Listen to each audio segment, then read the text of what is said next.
സംവിധായകനും പൊതുപ്രവർത്തകനുമായ അഖിൽ മാരാർ 2020 ബന്ധം ഉപേക്ഷിച്ചു. പ്രവർത്തന സ്വാതന്ത്ര്യം ഇല്ലാത്ത പശ്ചാത്തലത്തിലാണ് പാർട്ടി വിടുന്നതെന്ന് അഖിൽ മാരാർ പ്രതികരിച്ചു.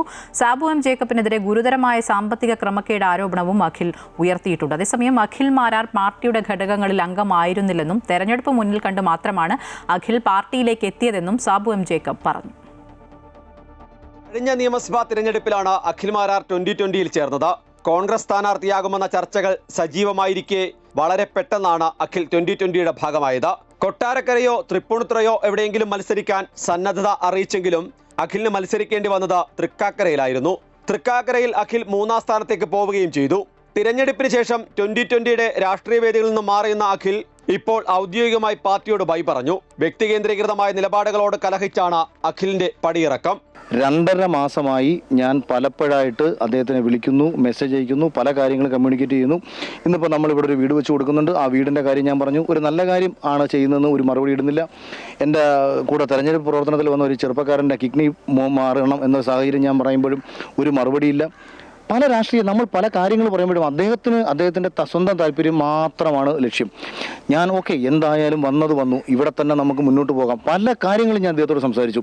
2020-യുടെ കൊല്ലത്ത് ഒരു ജില്ലാ പ്രസിഡന്റ് ആക്കി നിങ്ങൾ എന്നെ വെക്കും, ഞാൻ ബാക്കി കാര്യങ്ങളുമായിട്ട് മുന്നോട്ട് പോകാം. ഈ 2020-യുടെ ജില്ലാ പ്രസിഡന്റ് എന്ന് പറഞ്ഞാൽ എന്തെങ്കിലും വിലയുള്ള പോസ്റ്റാണോ, അല്ലെങ്കിൽ കൊല്ലത്ത് ആരെങ്കിലും ഉണ്ടോ? ഇല്ല. സാബു എം ജേക്കബിനെതിരെ ഗുരുതരമായ സാമ്പത്തിക ആരോപണം അഖിൽ ഉയർത്തുന്നുണ്ട്. വലിയൊരു തുക അദ്ദേഹത്തിന് NDAയിൽ ചേർന്നതിനെ തുടർന്ന് കിട്ടിയിട്ടുണ്ട്.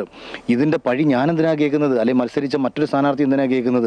ഞങ്ങളെപ്പോലുള്ള കുറേ ആൾക്കാർ ഇത് വിളിച്ചുകൊണ്ട് വന്നിട്ട് നമ്മുടെ ജീവിതം നശിപ്പിച്ചിട്ട് പുള്ളി ഒരു മറുപടി തരാതെ, ഒന്ന് വിളിച്ചാൽ ഫോൺ എടുക്കാതെ, മെസ്സേജ് ചെയ്താൽ റിപ്ലൈ തരാതെ അങ്ങനെ പോകുന്ന ഒരാളുടെ ആ വിഴുപ്പ് ഞാൻ എന്തിനാണ് ഇങ്ങനെ പേറുന്നത്? അതേസമയം തിരഞ്ഞെടുപ്പ് മുന്നിൽ കണ്ട് മാത്രം പാർട്ടിയോടൊപ്പം ചേർന്ന വ്യക്തിയാണ് അഖിലെന്നും അങ്ങനെ ഒരാൾ പാർട്ടി വിട്ടത് കൊണ്ട് ഒന്നും സംഭവിക്കില്ലെന്നും സാബു എം ജേക്കബ് അമൃത വാർത്തകളോട് പറഞ്ഞു. 2020-ലെ ഒരു ഔദ്യോഗിക ഇതെല്ലാം സ്ഥാനാർത്ഥിയായി നല്ല പറഞ്ഞിട്ട് രാജിവെക്കേണ്ട കാര്യങ്ങളൊന്നും വരില്ല. ശരി, അപ്പൊ സംഘടനയ്ക്ക് യാതൊരു തരത്തിലുള്ള കുഴപ്പമുണ്ടാവില്ല. അതിനകത്ത് ഇപ്പൊ ഒരാള് എത്രയോ ആളുകൾ ഏതെല്ലാം പാർട്ടിയിൽ അങ്ങോട്ടും ഇങ്ങോട്ടും നടന്നു. അതാണല്ലോ രാഷ്ട്രീയം എന്ന് പറയുന്നത്. അപ്പൊ അവർക്ക് യോജിക്കാൻ പറ്റുന്നതിനായിരിക്കും പോയിക്കോട്ടെ, അതിനെ നമുക്ക് എന്ത് ചെയ്യാൻ പറ്റും. നിലവിൽ പുതിയ രാഷ്ട്രീയ നീക്കം അഖിൽ ഉദ്ദേശിക്കുന്നില്ല.